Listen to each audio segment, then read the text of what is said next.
여러분, 오늘 영상은 꼭 끝까지 보셔야 합니다.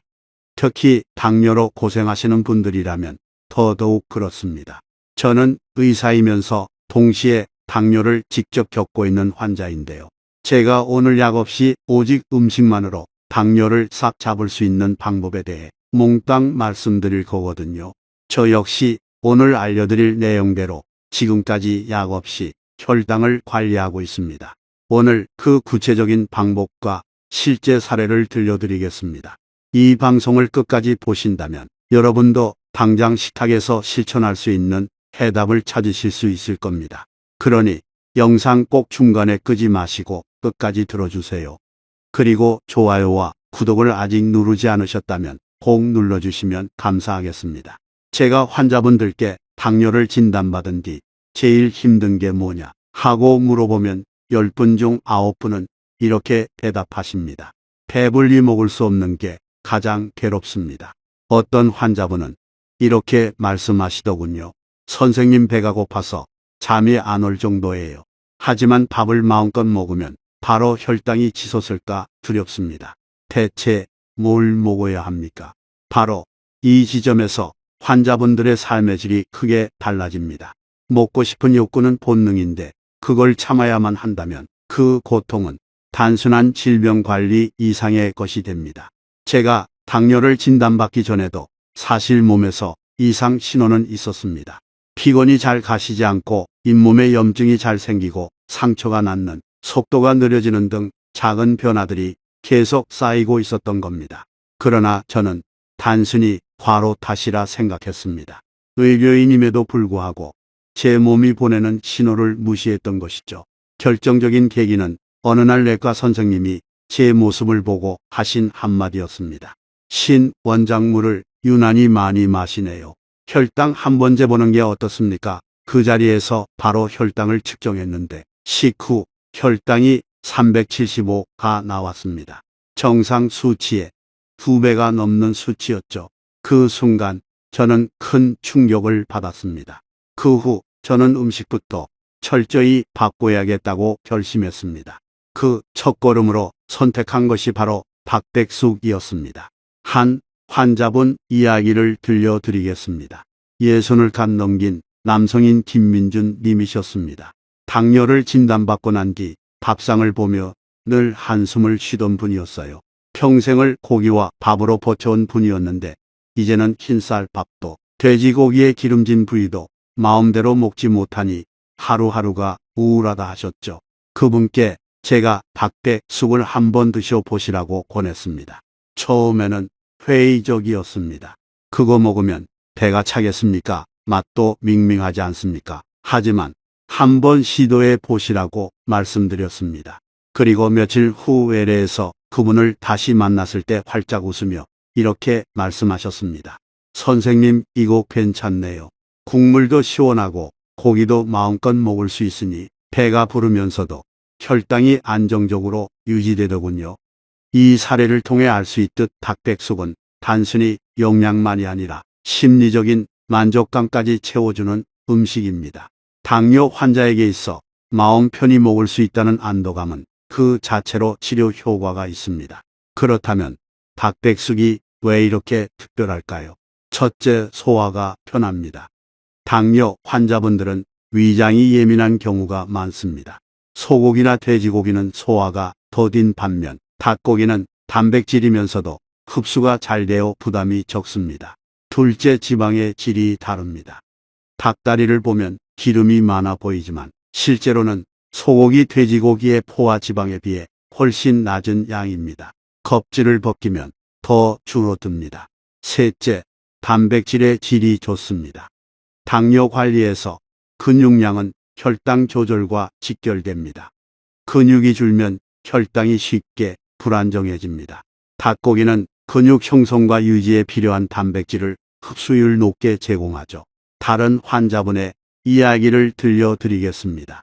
이 환자분은 당뇨 진단 후 운동을 열심히 하셨습니다.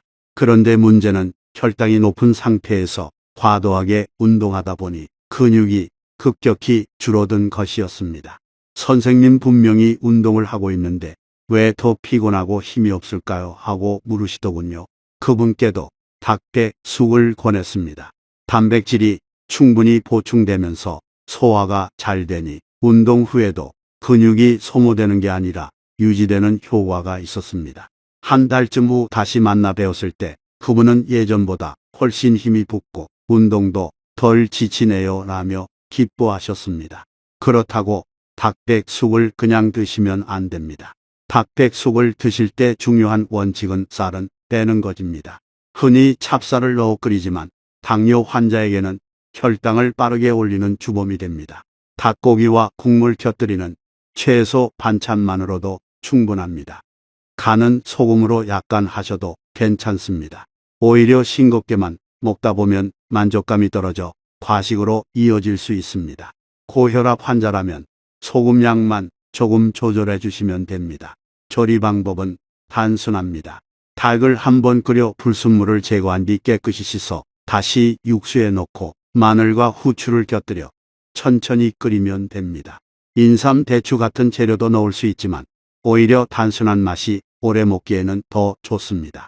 많은 분들이 묻습니다. 닭백숙은 매일 먹어도 되나요? 저는 이렇게 말씀드립니다. 단백질이 부족했다면 일주일에 한두 번 충분합니다. 이미 단백질을 다양하게 섭취하고 있다면 간격을 조금 늘리셔도 괜찮습니다. 중요한 건 균형입니다.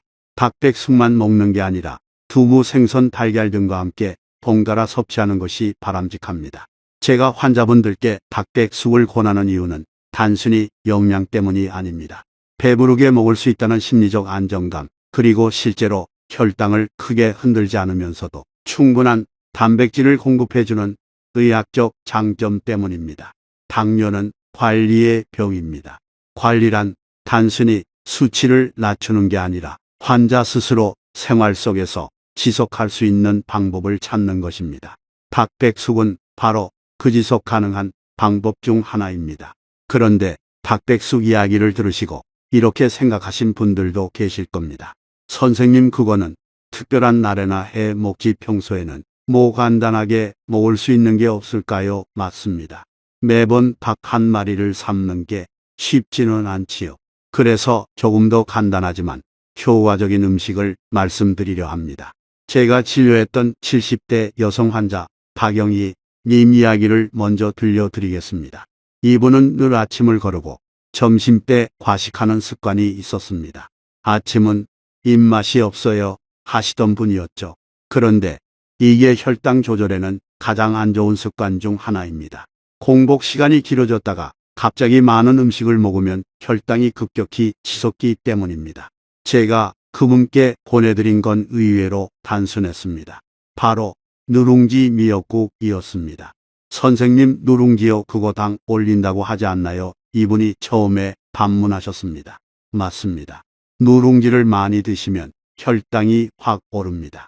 그러나 적정량을 지키면, 그리고 조개와 미역을 함께 넣어 끓이면 오히려 포만감을 주면서도 혈당을 안정적으로 유지할 수 있습니다. 제가 알려드린 방식대로 작은 누룽지 한 줌, 손바닥 반 정도 되는 양을 넣어 미역과 조개를 듬뿍 끓여 아침에 드시도록 했습니다. 한 달 뒤 외래에서 배웠을 때 이분은 이렇게 말씀하셨습니다. 선생님, 아침에 그거 먹으니까 속이 편하고 점심에 과식도 안 하게 돼요. 혈당도 예전보다 덜 요동치는 것 같아요. 그렇다면 누룽지 미역국은 왜 효과적일까요? 첫째, 시각적 효과입니다. 누룽지가 국물에 퍼지면 양이 많아 보입니다. 실제로는 작은 양이지만 보기에 풍성해서 나는 한 그릇 가득 먹었다는 만족감을 줍니다. 둘째, 조개와 미역의 단백질 식이섬유 보완 효과입니다. 누룽지 단독으로는 혈당이 오르지만 미역의 섬유질과 조개의 단백질이 함께 들어가면 흡수를 지연시켜 혈당 상승을 어느 정도 완화시켜 줍니다. 셋째, 간단한 조리법입니다. 조개를 너무 오래 끓이지 않고 마지막에만 넣어주면 부드럽고 감칠맛이 살아납니다. 미역은 참기름 대신 액젓으로 가볍게 볶아 넣으면 깊은 맛이 납니다. 여기에 누룽지 한 줌만 넣으면 완성입니다. 이번에는 식후 졸림 때문에 고민하던 50대 남성 환자 이정호 님 이야기입니다. 밥만 먹으면 눈이 감겨요. 회사에서 점심 먹고 나면 회의 시간마다 졸아서 곤란합니다. 이런 분들 많으실 겁니다. 보통은 밥 먹고 졸린 건 당연한 거 아닌가 하고 넘기시죠. 하지만 당뇨 환자라면 이게 췌장이 힘들다는 신호일 수 있습니다. 제가 그분께 권한 건 식후 1시간 혈당 측정이었습니다. 보통 병원에서는 식후 2시간 혈당을 재라고 하지만 사실 혈당은 식후 1시간에 가장 높이 오릅니다.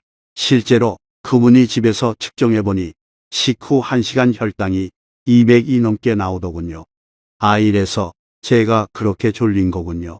스스로 수치를 확인한 후부터 식사량을 절반으로 줄이고 밥 대신 단백질 반찬 위주로 드셨습니다. 그 결과 식후 졸림이 크게 줄었습니다. 많은 분들이 집에서 재는 혈당기는 믿을 수 있습니까? 하고 물어보십니다. 네, 오차가 있을 수는 있습니다. 보통 달러, 피미터 15달러 정도의 차이는 생깁니다. 그러나 중요한 건 절대적인 수치가 아니라 변화의 패턴을 보는 것입니다. 예를 들어 평소보다 유난히 높게 나오면 다시 한번 측정해보고 일주일 단위로 기록을 비교하면 내 생활 습관과 혈당의 상관관계를 파악할 수 있습니다. 저도 한때는 하루에 수십 번 혈당을 재며 확인했습니다. 손가락이 아플 정도였죠.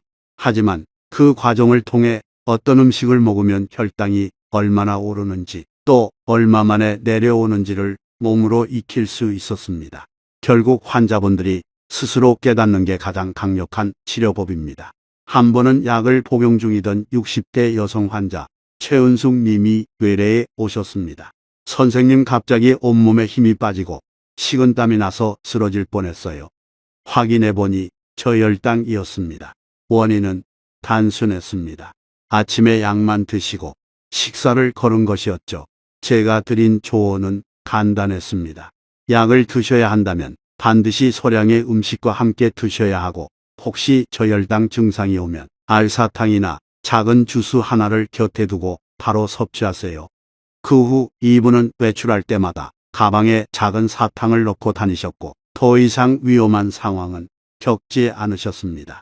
이 사례가 보여주듯 당뇨 관리에서 중요한 건 단순히 약이나 음식이 아니라 위험 신호를 미리 알고 대비하는 것입니다. 여러분, 지금까지 사례를 통해 몇 가지 중요한 점을 확인했습니다. 첫째, 작은 양의 누룽지와 미역 조개를 곁들이면 간단하면서도 포만감을 주는 훌륭한 한 끼가 된다. 둘째, 식후 졸림은 단순한 현상이 아니라 췌장이 힘들다는 경고 신호다. 반드시 식후 1시간 혈당을 확인해보라. 셋째, 혈당 측정은 절대 수치보다 변화의 패턴을 보는 것이 중요하다. 넷째, 저혈당 위험에 대비해 작은 간식을 늘 준비해야 한다. 결국 당뇨 관리의 핵심은 내 몸의 반응을 스스로 관찰하는 것입니다. 누룽지 미역국처럼 사소해 보이는 한 그릇이 하루 혈당의 흐름을 바꿀 수 있습니다. 또 식후 졸림이나 갑작스러운 무력감 같은 작은 신호를 무시하지 않고 기록하고 확인한다면 큰 합병증을 미리 막을 수 있습니다.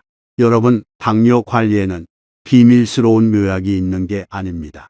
내 몸을 잘 살피고 먹는 음식을 조금만 바꿔도 인생이 달라집니다. 자, 이제는 단백질에 대한 이야기를 해 봐야겠습니다. 여러분, 당뇨 관리에서 가장 중요한 영양소가 무엇일까요? 많은 분들이 탄수화물 줄여야지 하고 말씀하시지만 사실 진짜 핵심은 단백질 관리입니다. 단백질이 부족하면 근육이 줄고 근육이 줄면 혈당이 쉽게 요동치게 됩니다. 오늘은 그 단백질 중에서도 두부와 콩류를 중심으로 이야기해 보겠습니다. 예전에 진료실에서 만난 환자분이 계셨습니다. 60대 초반 남성 김민준 님이셨는데 당뇨 진단을 받고 나서 나름대로 단백질을 챙긴다고 매 끼니마다 고기를 드셨습니다. 선생님, 저는 이제 밥을 줄이고 대신 고기를 많이 먹습니다. 그래서 혈당은 좀 괜찮지 않겠습니까? 겉보기에는 나쁘지 않아 보였지만 문제는 혈중 콜레스테롤 수치가 점점 올라가고 있었습니다. 포화지방이 과도하게 들어오면서 혈관 건강이 위협받고 있었던 겁니다. 그래서 제가 권한 건 고기만이 아닌 두부와 콩류를 함께 섭취하는 것이었습니다. 고기를 드시더라도 반드시 두부나 콩을 곁들여서 드세요. 그래야 단백질은 보충하면서 포화 지방은 줄일 수 있습니다. 그 후 이분은 식단에 두부 밥물을 늘 포함시켰습니다. 몇 달 뒤 혈액 검사에서 콜레스테롤 수치가 안정되었고 혈당도 한결 부드럽게 유지되었습니다. 그렇다면 두부와 콩류가 왜 당뇨 환자에게 좋을까요? 첫째, 식물성 단백질이라는 점입니다. 식물성 단백질은 동물성에 비해 포화 지방이 적습니다. 게다가 콩에는 식이섬유가 풍부해 혈당이 급격히 오르는 것을 막아줍니다. 둘째, 해독 작용이 있습니다. 옛말에 콩은 해독제다라는 표현이 이뜻 간을 보호하고 독성을 줄이는 데 도움을 줍니다. 실제로 검은 콩이나 녹두는 예로부터 해독식품으로 사용되어 왔습니다. 셋째, 조리법이 다양하다는 점입니다. 두부는 삶아도 구워도 찌개에 넣어도 맛있습니다. 환자분들이 가장 좋아하는 건 구워낸 두부에 간장 양념을 살짝 곁들이는 방법이죠. 맛있게 먹으면서도 부담이 적습니다. 반대로 극단적으로 채식만 고집했던 사례도 있습니다. 50대 여성 환자 정미경 님이셨는데 고기는 아예 끊고 두부, 채소, 현미밥만 드셨습니다. 처음에는 혈당이 잘 조절되는 듯 했지만 몇 달 지나면서 극심한 피로감을 호소하셨습니다. 검사해 보니 비타민 B12 심각하게 부족했습니다. 비타민 B12는 동물성 식품에만 들어있는데 이 성분이 부족하면 빈혈과 신경 손상이 올 수 있습니다. 제가 드린 조언은 명확했습니다. 채식 위주 식단을 하시더라도 달걀이나 생선 혹은 B12 보충제를 반드시 챙기셔야 합니다. 이 사례가 보여주듯 두부와 콩류만으로는 모든 단백질 요구량을 충족할 수 없습니다. 반드시 동물성 단백질과 병행해야 건강을 지킬 수 있습니다. 두부뿐 아니라 다양한 콩도 적극적으로 활용할 수 있습니다. 검은 콩은 단백질과 항산화 성분이 풍부합니다. 밥에 넣어 드시면 좋습니다. 병아리 콩은 삶아 소금 간을 살짝 해 간식으로 드시면 감자칩보다 훨씬 건강한 대체제가 됩니다. 실제로 한 환자분은 저녁마다 병아리 콩을 간식으로 드시고 군것질 습관을 줄일 수 있었다고 하셨습니다. 녹두는 부침개로 활용하거나 밥에 넣으면 좋습니다. 예로부터 숙취 해소와 해독에 좋다고 알려져 있습니다. 팥은 혈액순환 개선에 도움을 주는 성분이 있어 팥죽이나 소스로 활용하면 좋습니다. 마지막으로 한 분의 사례를 말씀드리겠습니다. 40대 여성 환자 한수진님은 저녁마다 과자와 빵을 즐겨 드셨습니다. 하루 종일 참았는데 밤만 되면 식욕을 못 참겠어요 하시던 분이었죠. 제가 권한 건 병아리콩 간식이었습니다. 소분해서 얼려두었다가 전자레인지에 데워 드시도록 했습니다. 처음에는 시큰둥하셨지만 한 달 후 외래에서 이렇게 말씀하셨습니다. 선생님, 신기하게도 병아리콩을 먹으니 군것질 생각이 덜 나요. 혈당도 안정되고 체중도 조금 줄었어요. 이분처럼 간식을 건강한 대체제로 바꾸는 것만으로도 당뇨 관리가 훨씬 수월해집니다. 지금까지 내용을 한 번 더 요약해 드리겠습니다. 첫째, 두부와 콩류는 당뇨 환자에게 훌륭한 단백질 공급원이지만 동물성 단백질과 반드시 병행해야 한다. 둘째, 두부는 삼기 굽기찌개 등 다양한 방식으로 활용할 수 있으며 매 끼니 조금씩 곁들이는 것이 좋다. 셋째, 검은콩, 병아리콩, 녹두, 팥은 혈당 조절뿐 아니라 해독, 항산화, 혈액순환 개선에도 도움이 된다. 넷째, 채식만 고집하는 것은 위험하다. 특히 비타민 B12 부족에 주의해야 한다. 여러분, 두부와 콩은 단순한 반찬이 아닙니다. 당뇨 환자에게는 근육을 지켜주고 혈당을 안정시키며 심지어 마음까지 든든하게 만들어주는 보약 같은 음식입니다. 하지만 어디까지나 균형이 중요합니다. 고기만 혹은 콩만 고집하는 것이 아니라 두 가지를 적절히 섞어 먹을 때 비로소 최고의 효과가 나타납니다. 여러분, 당뇨라는 병에서 가장 무서운 건 단순히 혈당 수치가 아닙니다. 오히려 더 무섭고 치명적인 것은 합병증입니다. 수치만 보고 괜찮다고 안심하다가도 합병증은 어느 날 갑자기 찾아와 삶의 질을 무너뜨릴 수 있습니다. 그래서 지금부터는 제가 직접 경험한 환자 사례들을 바탕으로 저혈당과 고혈당 그리고 합병증에 대해 말씀드리려고 합니다. 60대 여성 환자 최은숙님 한 분이 기억납니다. 어느 날 진료실로 들어오시면서 손을 덜덜 떨며 이렇게 말씀하셨습니다. 선생님, 갑자기 온몸에 힘이 빠지고 눈앞이 흐려지더니 식은땀이 나서 쓰러질 뻔했어요. 확인해보니 저혈당이었습니다. 원인은 단순했습니다. 아침 약을 복용했는데 식사를 거의 하지 않은 것이었습니다. 약효가 나타나면서 혈당이 급격히 떨어진 것이지요. 저는 그분께 반드시 약은 소량의 음식과 함께 드셔야 하고, 혹시 저혈당 증상이 오면 즉시 대처할 수 있도록 알사탕이나 작은 주스를 항상 가지고 다니셔야 한다고 말씀드렸습니다. 이후 그분은 외출할 때마다 사탕을 챙기셨고 다시는 위험한 일을 겪지 않으셨습니다. 저혈당은 갑자기 찾아옵니다. 온몸에 힘이 빠지고 식은땀이 나고 눈앞이 아찔해지며 머리가 몽해지는 느낌이 들면 의심해 봐야 합니다. 이런 경우 바로 혈당을 재보고 사탕 하나, 주스 반 컵 정도를 드시는 게 좋습니다. 많은 분들이 불안해서 과도하게 먹는데 그러면 혈당이 오히려 300 이상 치솟을 수 있습니다.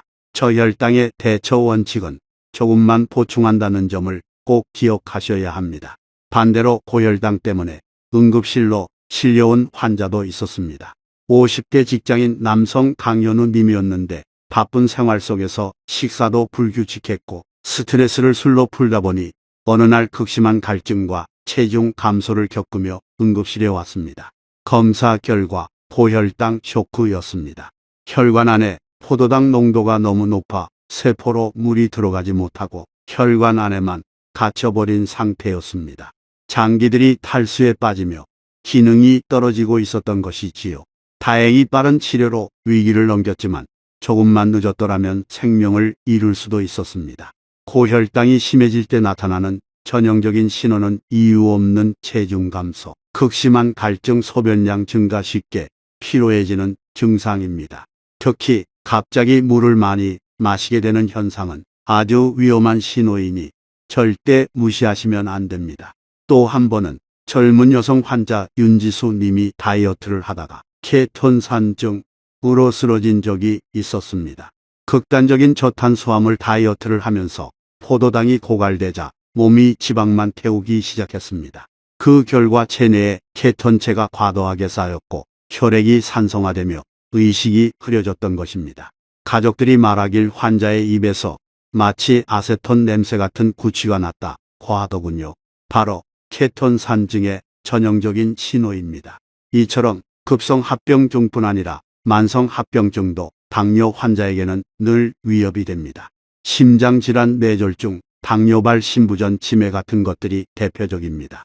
합병증의 공통점은 혈당 관리가 제대로 되지 않을수록 위험이 커진다는 것입니다. 특히 중요한 사실은 약을 많이 쓴다고 안전해지는 게 아니라는 점입니다. 실제로 인슐린을 많이 맞으면서 정상 혈당을 유지하는 사람보다 약 없이 혈당을 조금 높게 유지하는 사람이 합병증 위험은 오히려 낮다는 연구도 있습니다. 약은 어디까지나 보조일 뿐이고 식습관과 생활습관이 근본적인 치료라는 사실을 잊어서는 안 됩니다. 저는 진료실에서 종종 이런 말씀을 하시는 환자분들을 만납니다. 선생님, 약만 먹으면 괜찮은 줄 알았어요. 그런데 왜 이렇게 다리가 저리고 시력이 떨어질까요? 60대 여성 환자 정미경님은 수년간 약만 의존하며 식단 관리를 소홀히 하셨고 결국 신경병증과 망막증이 찾아왔습니다. 저는 그분께 지금이라도 식습관을 바로잡고 생활을 관리해야 더 나빠지지 않는다, 늦었다고 생각될 때가 사실은 가장 빠른 때라는 말을 드렸습니다.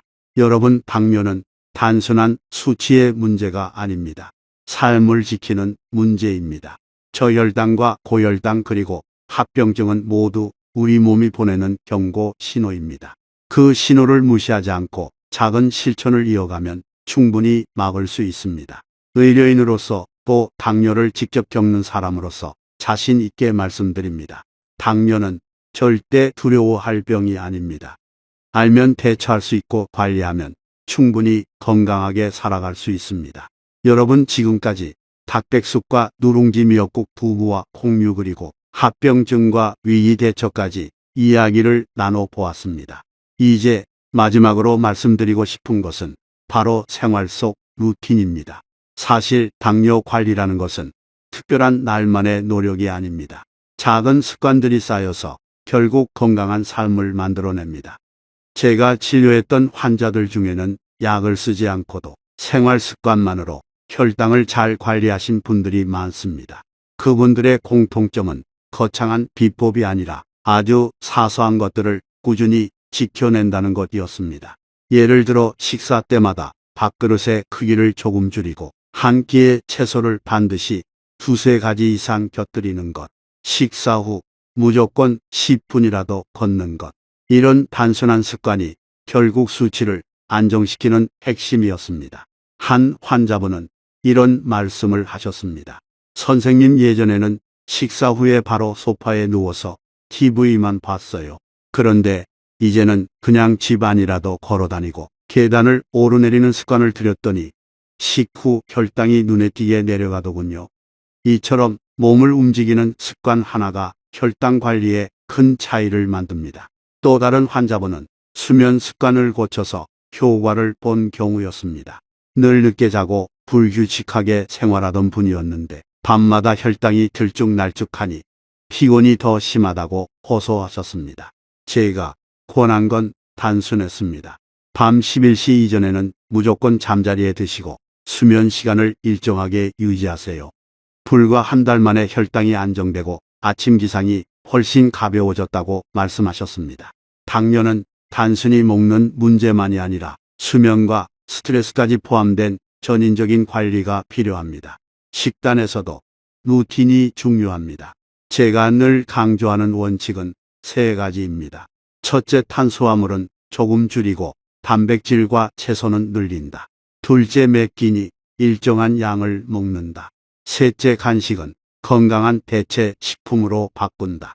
40대 여성 환자 한수진님은 매일 저녁 과자를 드시던 습관을 병아리콩 간식으로 바꿨습니다. 처음에는 맛이 밍밍해서 잘 안 먹히더니 한 달 정도 지나니 이제는 과자가 생각도 안 나요, 이렇게 말씀하시더군요. 혈당뿐 아니라 체중도 줄고 무엇보다 자신감을 되찾으셨습니다. 운동 역시 무리할 필요가 없습니다. 저는 환자분들께 하루 1시간 헬스장에서 땀 흘리는 것보다 하루 종일 조금씩 움직이는 게 더 낫습니다 라고 말씀드립니다. 실제로 회사에서 일하는 남성 환자 이정호 님이 계셨는데 하루 종일 앉아만 있다 보니 혈당이 잘 조절되지 않았습니다. 그래서 제가 권한 건 간단했습니다. 1시간마다 자리에서 일어나 5분만 움직이세요. 그분은 이 습관을 3달 동안 지켰고 혈당 수치가 안정된 것은 물론 허리 통증까지 사라졌다고 하셨습니다. 꾸준히 작은 움직임을 생활화하는 것이 혈당 관리의 핵심입니다. 스트레스 관리도 빼놓을 수 없습니다. 많은 환자분들이 밥은 줄이겠는데 스트레스는 어쩌죠 하고 물으십니다. 스트레스는 혈당을 높이는 아주 강력한 요인입니다. 제가 권하는 방법은 단순합니다. 숨을 깊게 들이마시고 천천히 내쉬는 호흡을 하루에 몇 번씩 하는 것, 그리고 자신이 좋아하는 활동을 짧게라도 매일 해보는 것입니다. 어떤 환자분은 그림 그리기를 시작했고 또 다른 분은 매일 아침 10분 동안 음악을 들으며 명상을 하셨습니다. 모두 혈당 안정에 실제로 도움이 된 사례입니다. 여러분, 여기까지 말씀드린 내용을 종합해보면 당뇨 관리에는 거창한 비밀이 필요하지 않습니다. 결국 중요한 것은 일상 속에서 지킬 수 있는 작은 습관을 만드는 것입니다. 아침에 가볍게 단백질을 챙기고 식사량을 일정하게 유지하며 식사 후에는 몸을 조금씩 움직이고 밤에는 충분히 자고 스트레스를 다스리는 것. 이 단순한 원칙이 모여서 합병증을 막고 건강한 삶을 지켜냅니다. 제가 의사로서 또 당뇨를 직접 겪는 사람으로서 끝으로 드리고 싶은 말씀은 이것입니다. 당뇨는 결코 절망적인 병이 아닙니다. 알면 관리할 수 있고 관리하면 누구나 건강하게 살아갈 수 있습니다. 약만 의존하지 말고 생활 속에서 몸을 살리는 습관을 만들어 가십시오. 오늘 제가 드린 이야기를 여러분의 하루 속에 하나씩 적용해 보신다면 분명히 삶이 달라질 것입니다. 오늘 방송을 마치며 여러분께 부탁드리고 싶습니다. 이 영상이 도움이 되셨다면 꼭 구독과 좋아요를 눌러주시고 알림 설정도 해두시면 앞으로 더 많은 건강 비밀을 놓치지 않고 받아보실 수 있습니다. 그리고 무엇보다 중요한 것은 주변 분들과 공유해 주시는 것입니다. 여러분의 가족, 친구, 이웃 한 분의 건강이 달라지는 것은 곧 사회 전체가 건강해지는 길입니다. 마지막으로 댓글에 여러분의 이야기를 들려주세요. 어디에 사시는지, 몇 살이신지, 오늘 영상이 도움이 되셨는지 등 어떤 이야기라도 좋습니다. 여러분, 저는 앞으로도 계속해서 여러분의 건강한 노후를 위해 함께 하겠습니다. 오늘 말씀드린 내용을 꼭 실천해 보시고 3달 뒤 달라진 자신의 모습을 직접 확인하시길 바랍니다. 여러분의 건강을 진심으로 기원합니다. 감사합니다.